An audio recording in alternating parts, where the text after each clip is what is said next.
Salut, c'est BardFPV et aujourd'hui je te présente ça. Donc voilà, ça en fait c'est un Geno Pocket, donc c'est une toute petite frame donc de 2,5 pouces, ça a été fait par WeAreFPV, donc GGFPV et nos chameaux il me semble. Donc je te la présente parce que il y a quelques semaines j'ai fait un petit short et puis bon il y a quelques personnes qui m'ont demandé bah vas-y dis un peu ce que tu as mis dessus, comment tu le sens, etc. Qu'est-ce que tu en penses? Donc voilà, je fais la petite vidéo. Voilà, c'est une frame qui fait pas de bruit, qui est pas grosse, qui est assez discrète. Donc je savais que j'allais passer un peu de temps chez moi à la maison et parce que j'ai eu une opération de genou il y a pas longtemps là cette semaine. Et voilà, je me suis dit tiens ça pourrait être pas mal pour en faire un peu dans le jardin. Et donc bon bah j'ai testé évidemment un petit peu avant. Et donc je vais vous mettre la vidéo à la suite de tous mes commentaires là. Voilà. Alors en fait, le but de la vidéo, c'est juste en fait de faire un peu de pub parce que cette frame je l'aime bien. Donc c'est aussi pour remercier WAF, GGFPV, nos chameaux, écoute, enfin l'équipe qui a permis de pondre cette frame. Voilà, donc en fait il va pas y avoir beaucoup d'informations supplémentaires que la vidéo de présentation et les vidéos de présentation qui ont été faites, hein. Moi j'ai simplement copié le build qui était proposé par GGFPV. Donc en fait je vais vous mettre tous les liens dans la vidéo, les liens où il y a tout écrit en fait sur la page Printable. Donc la page Printable, en fait je rappelle un peu qu'est-ce que c'est. C'est tout simplement la page qui va permettre en fait de récupérer tous les fichiers pour fabriquer cette frame. Donc tous les fichiers, je parle en fait les fichiers pour pouvoir découper le carbone. Donc ça, il suffit en fait d'appeler, enfin de contacter un découpeur de carbone qui va vous faire ça. Toute la visserie qui va avec, donc le découpeur de carbone il va pouvoir vous la fournir aussi, il n'y a aucun problème. Souvent ils peuvent aussi vous faire les TPU qui vont avec. Donc ça dépend ce que vous voulez, c'est vous qui, de toute façon c'est vous qui dites ce que vous voulez. Après lui il vous fait tout ça. Et vous en fait vous avez que le matériel supplémentaire électronique à acheter. Donc je vais vous montrer ça rapidement. Et donc ça correspond au build qui est proposé par GGFPV, hein. Donc là il n'y a rien de nouveau.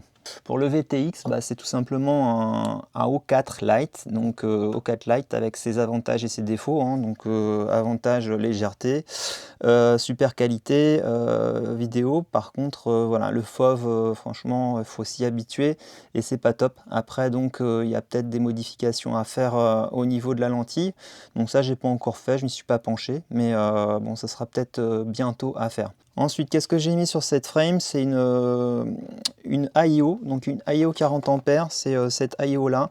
Donc je sais pas comment ça se dit, JMQ. Donc voilà, c'est une marque chinoise, hein, de toute façon, un peu comme d'habitude. Donc en fait, sur cette IO, il y a quasiment tout. C'est une IO 40 ampères. Voilà, c'est une prise USB mini. Alors par contre, il n'y a pas de RX, donc voilà, il y a quasiment tout, mais il n'y a pas le RX. Donc ça, va falloir l'acheter à part. Moi, ce que j'ai acheté, c'est un RX Happy Model, donc avec une antenne, enfin sans antenne, là, c'est une antenne céramique, je crois. On distingue ici, de toute façon, je vous mets aussi la photo. Ça peut être bien aussi de prendre avec l'antenne déportée, parce qu'il y a plus de portée, justement.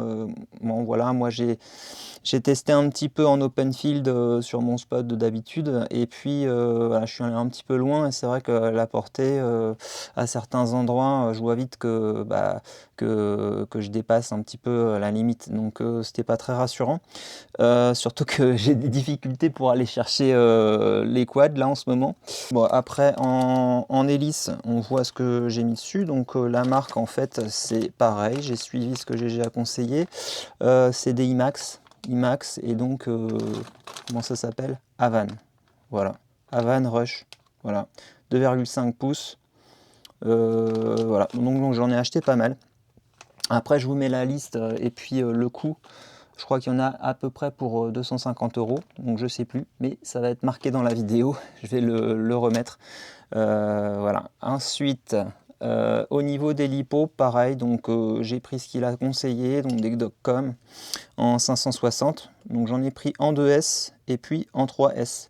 Alors moi je vais vous dire ce que je préfère et ce que j'ai constaté, c'est que en fait, alors j'aime bien la 3S parce qu'il y a quand même de la patate, mais en fait je préfère le 2S. Alors ça dure moins longtemps.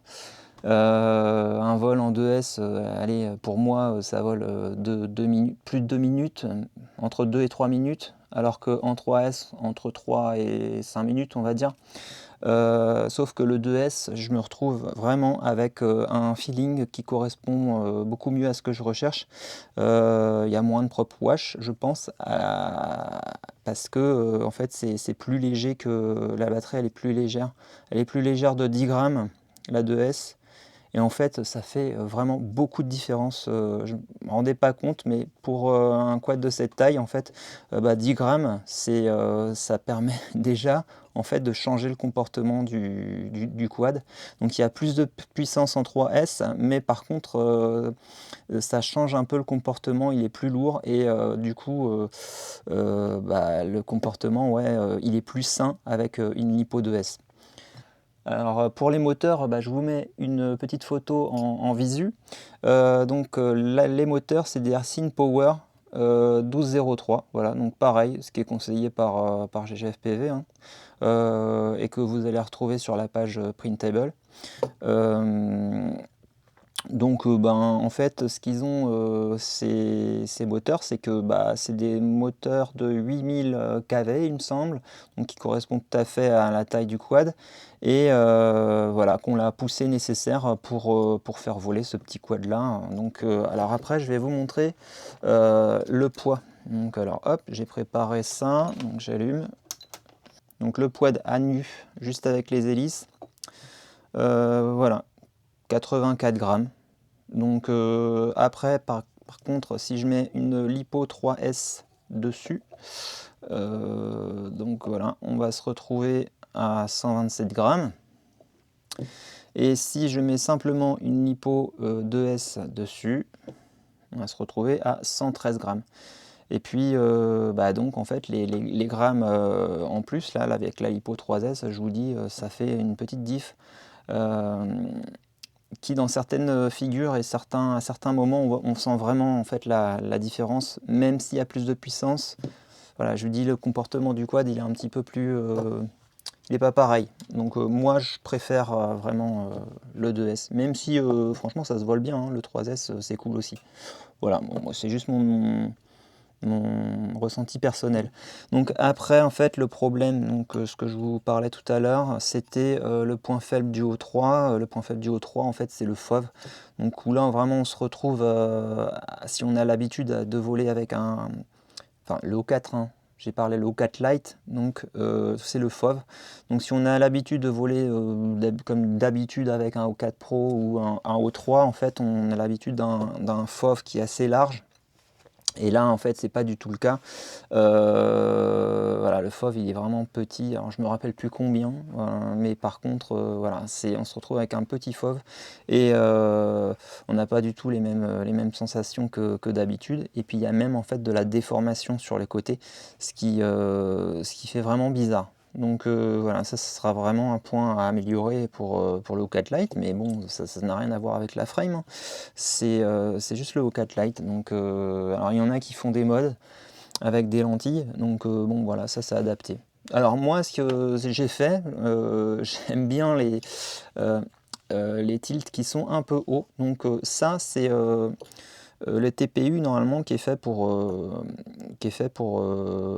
mettre avec le O4 Lite de base. Et voilà, moi j'ai modifié un tout petit peu donc pour remonter cette partie-là pour que ça fasse en fait un angle un petit peu plus important. Et donc là, alors il n'est pas réglé à fond, parce que ici, si vraiment je voulais le régler à fond, il faudra que je mette cette vis là en butée basse, Voilà, donc là il serait vraiment incliné à fond. Donc là il est incliné entre les deux. Donc je pense qu'il doit être à entre 30 et 40 degrés. Mais alors là je vais pas vous dire, j'en sais rien vraiment exactement. Donc, mais par contre si on prend celui-ci là, ce TPU original, c'est 25 degrés quoi. C'est entre 20 et 30-35 degrés maximum. Donc là je pense que maximum j'arrive à 40. Voilà, donc moi ça j'aime bien. Alors même si dans les petits espaces, ce que je vous disais tout à l'heure, c'est qu'on ne se rend pas trop compte. Il vaut mieux donc mettre dans les petits espaces un tilt qui est quand même moins important. Évidemment, on va moins vite. Et puis, je me suis moins rendu compte en fait de la différence entre le 2S et le 3S. Certainement parce qu'il y a beaucoup moins d'amplitude dans les figures. Et puis aussi, la lipo, elle s'use beaucoup moins vite. Donc, parce qu'il y a beaucoup de moments en fait où on retient la vitesse et donc on profite vraiment de beaucoup de minutes. Voilà, on est souvent autour de 5 minutes d'autonomie. Et donc, ouais, ça c'est vraiment sympa. Dans un jardin, un petit parc, on arrive facilement à entre 4 et 5 minutes d'autonomie, que ça soit en 2 ou 3S. Voilà. Donc par contre, quand on est en open field avec beaucoup d'espace, comme sur la vidéo que je vais vous montrer juste après, là, il y a beaucoup plus on met beaucoup plus les gaz et donc forcément, il y a beaucoup moins d'autonomie, quoi. Au niveau de la taille, je peux vous montrer un peu un quad en 5 pouces, ce que ça donne à côté. Donc là, voilà, on a le 5 pouces et là, on a le 2,5 pouces. Donc évidemment, c'est beaucoup plus discret et on comprend pourquoi ça fait beaucoup moins de bruit aussi. Voilà. Donc ça c'est le 5 pouces. Après je peux aussi vous montrer. Alors hop, je vais faire ça. Puis on va voir, le 3 pouces. Parce que j'ai aussi un 3 pouces. Voilà, tac, 3 pouces. Voilà. Donc ici on a le 5 pouces, 3 pouces, 2,5 pouces. Donc voilà, alors plus c'est gros, plus ça fait de bruit, et inversement. Donc celui-là, il fait vraiment pas beaucoup de bruit, et ça, c'est cool. Dans un petit jardin, ça, c'est bien. Dans un petit parc, on est assez discret. Puis bon, le 5 pouces, franchement, là, on n'est pas discret, hein, donc à éviter quand il y a du monde, quoi. Mais c'est vrai que maintenant, avec pour éviter les mauvaises réputations, etc., être un peu plus discret, c'est vrai que moi je me sens mieux maintenant quand il y a un peu de monde, un peu de personnes qui se baladent avec des quads comme ça, plutôt que de voler avec mon gros quad qui fait beaucoup de bruit et qu'on entend à 1 km, quoi. Donc là, on est à 30 mètres, on n'entend pas celui-là. Donc ça, c'est vraiment sympa. Et le feeling, en fait, il se rapproche vraiment en fait de ce qu'on peut ressentir avec ça. Évidemment, c'est pas la même chose, mais voilà, ça s'en rapproche et puis on s'amuse quand même beaucoup avec ça. Donc c'est sympa. Voilà, bon je vais vous laisser avec ça. Petite vidéo. J'espère que j'ai rien oublié. C'était vraiment une petite vidéo comme ça pour vous représenter tout ça, voir ce que j'en pensais moi. Et puis les composants que j'avais mis dessus, même si c'est les mêmes. Je vous incite fortement à aller sur la page Printable, à regarder tout ça. Toutes les informations en fait sont données, il y a plusieurs déclinaisons, il y a vraiment beaucoup d'informations, que ce soit au niveau du matériel, comment elle est conçue, pourquoi elle est conçue comme ça, des découpeurs de carbone, que vous pouvez contacter facilement, et donc je veux dire, vous les contactez et après ça se passe comme un magasin, hein.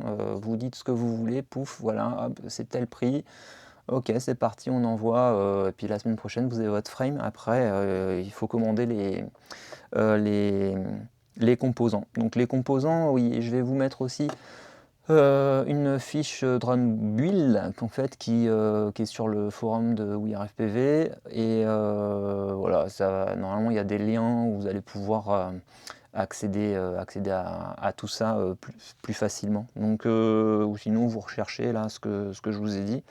Même si bon, après c'est pas obligatoire de prendre pareil. Et si vous avez une IO qui traîne, vous pouvez toujours l'utiliser, quoi. Voilà, donc voilà, maintenant c'est parti pour la petite vidéo, et puis je vous dis à bientôt. Allez, ciao!